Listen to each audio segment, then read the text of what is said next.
Yes, hello, good morning. I make science videos. I thought I'd start with this sort of famous piece of science communication. This is a diagram that was created by Florence Nightingale. A lot of people think of her as, a pioneer in medicine, but she was also really into data visualization. And this shows the deaths in the Crimean War. So each of these wheels is a year, each of the wedges is a month. And the red area is the deaths from wounds, and the blue area is the deaths from disease. So you can see the point she's trying to get across here. If we can stop disease, our soldiers will be in a lot better shape.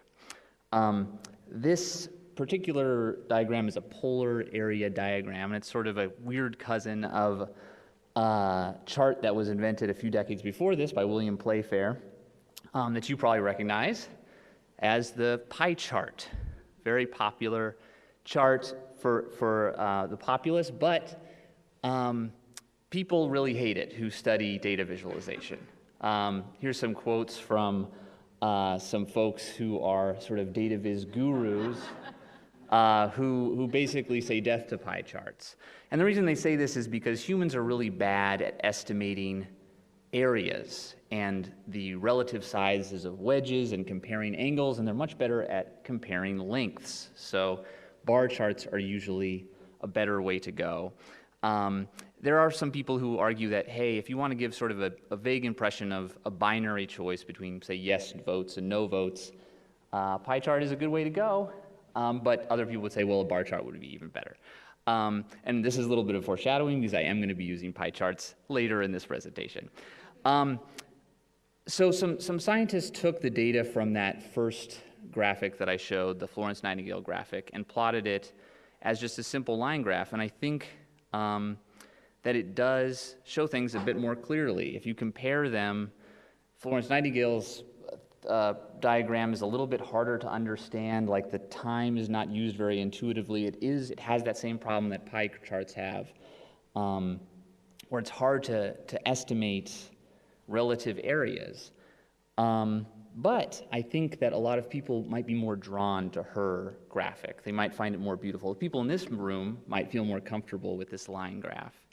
But I think a lot of people, when they see this, think, ooh, I want to learn more about that. It's a little more enticing. And that's true for pie charts in general. This is an early study from 1926 about how effective pie charts are, and they found that a large majority of people preferred them to bar graphs. And maybe that's because humans are very into circles. They like these shapes. It's very pleasant for us to look at. We have this aesthetic affinity for pie charts. This happens to be a bunch of pie charts that show the dominant colors used by different impressionist artists around the turn of the century. But yeah, it seems like we're sort of stuck with pie charts because people like them. And this is a potential problem, right? Because this thing that we've shown is not a very good way of portraying information accurately is what is preferred by most people. And that is a tension that shows up a lot in science communication, that the things that people are drawn to are not necessarily the things, and this is what one thing that Christy mentioned was people might be drawn to something that's not very helpful for their understanding. And that remains true in my area of science communication, which is video production. This is Derek Muller, who is a host of a very popular science YouTube channel, and he also has a PhD in science education. And he did an interesting experiment where he showed students first he gave them a pretest about an area of physics, then he showed them one of two videos, and then he had them take another test. And so on the pretest, the students got 6 out of 26 answers correct. And then half of them were shown a video I'm going to call video 1, which basically laid out the concept very clearly, in a very entertaining way. And the students liked it. They said it was interesting, they said it was fun, and they used the word clear a lot. It was very clear. And better than that, their confidence about their understanding of the material was really increased. They said, I know this now that I've watched this video. So then he gave them the second test, and they got an average of 6.3 correct answers on this test. Not exactly the result that you would want if you're a video creator who's trying to help people understand science. So then he showed the second group of students what I'll call video 2. And this video started by addressing some of the major misconceptions that people had around this area of physics. And it sort of picked those apart. It had people talking about what they believed and then said, well, that's not right. And students did not like this video. They found it confusing. That was the major word they used. And their confidence didn't go up quite as much about the subject matter.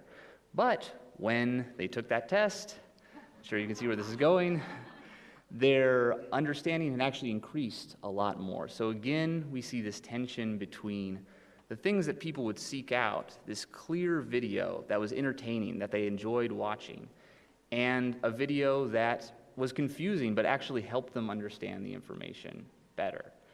So this is the sort of theme that I'm building towards, clearly. When I think about science communication, I think about the goal of reaching a large audience with accurate information, or you could reverse that and say, I want to bring accurate information to as many people as possible, with a little caveat of you want to make sure that they trust the information you're giving them.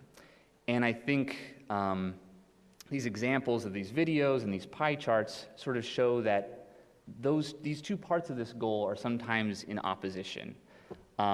And I talked about pie charts for a long time, but with the remaining time that I have, I'm going to talk a little bit about how I try to find a balance between the different parts of this goal in my work.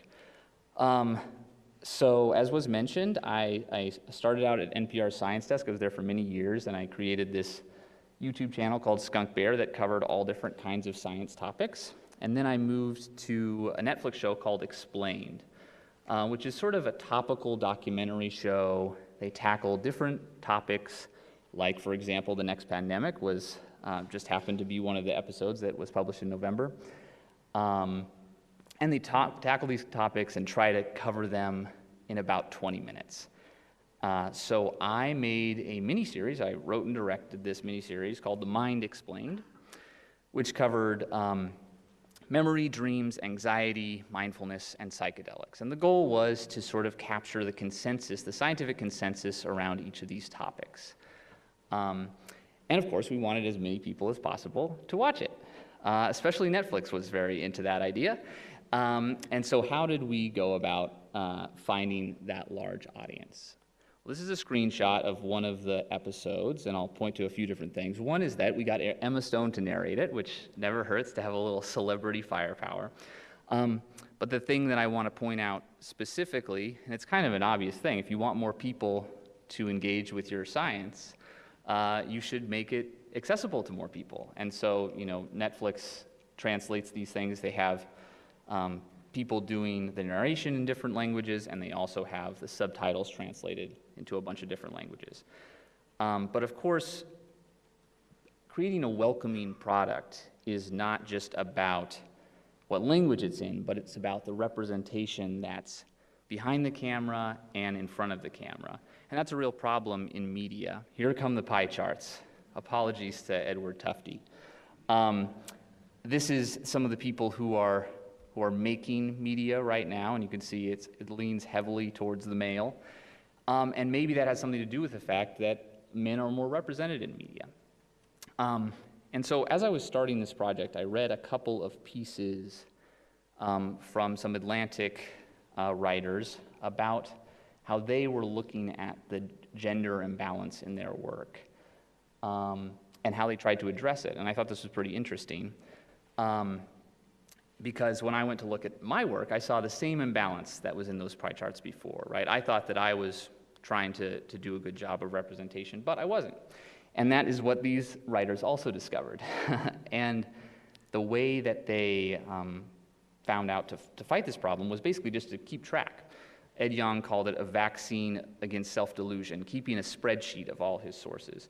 And he also found, he gathered a lot of data, and he found that it was just a little bit harder to find women's sources than male sources, but it only added 15 minutes to his work. So this is something that I decided to do with this project.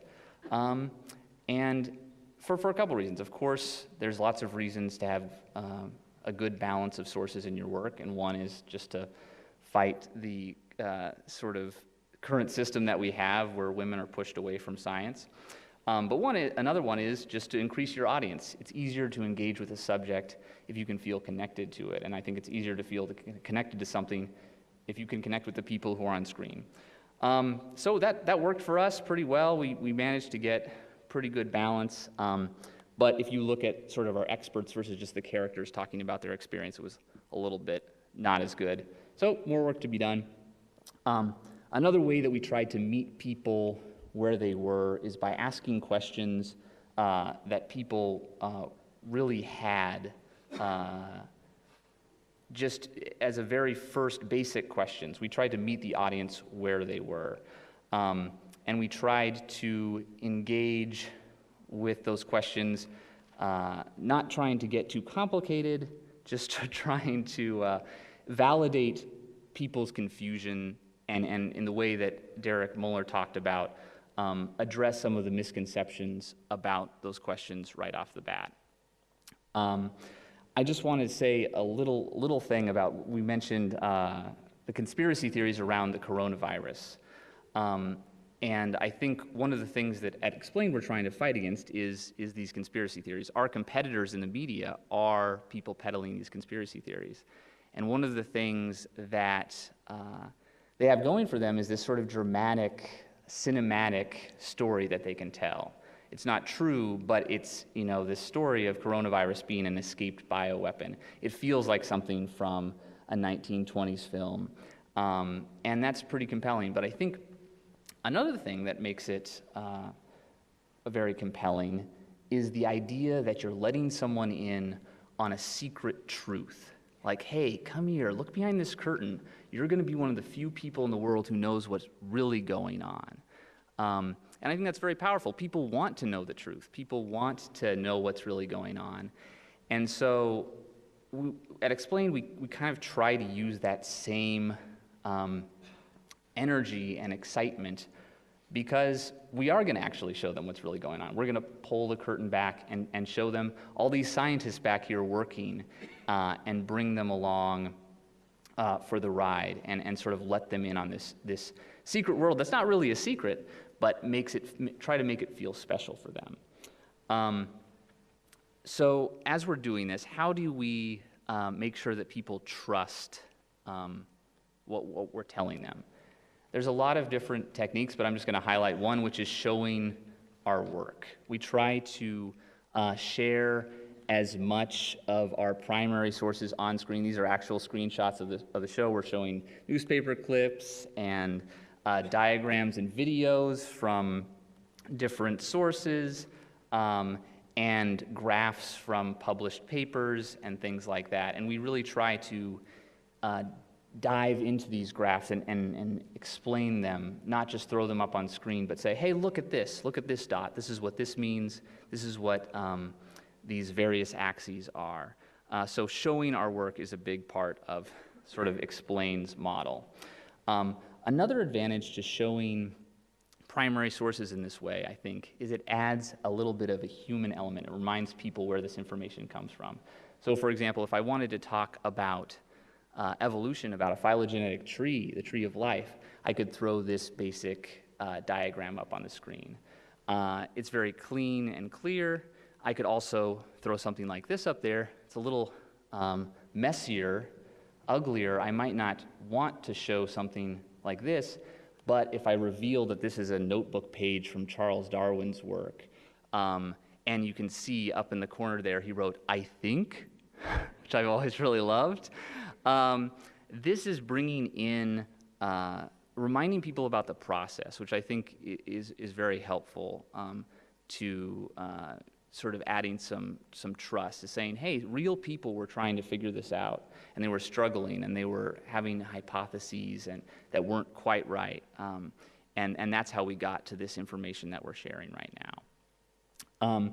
Finally, one of the best ways to make people trust your work is to be consistently accurate, and there are a multitude of ways that, of course, journalists try to achieve this, and I won't slog through them all, but I just want to mention one thing, which is coming back to those questions that sort of frame our episodes. We tried to stay very true to the questions that we came up with before we did much research. We didn't want to frame these episodes around a specific answer and sort of try to prove a thesis, but rather to follow the question wherever it led. And I think that a lot of the science and health documentaries, quote unquote, that you see on Netflix are very much, they have something they want to say and they sort of build backwards from that. They try to prove some sort of point.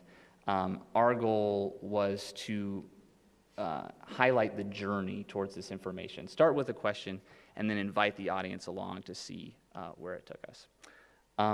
So yeah, that's all I have for you today. Thank you for having me, and hope to talk to you more at the coffee break.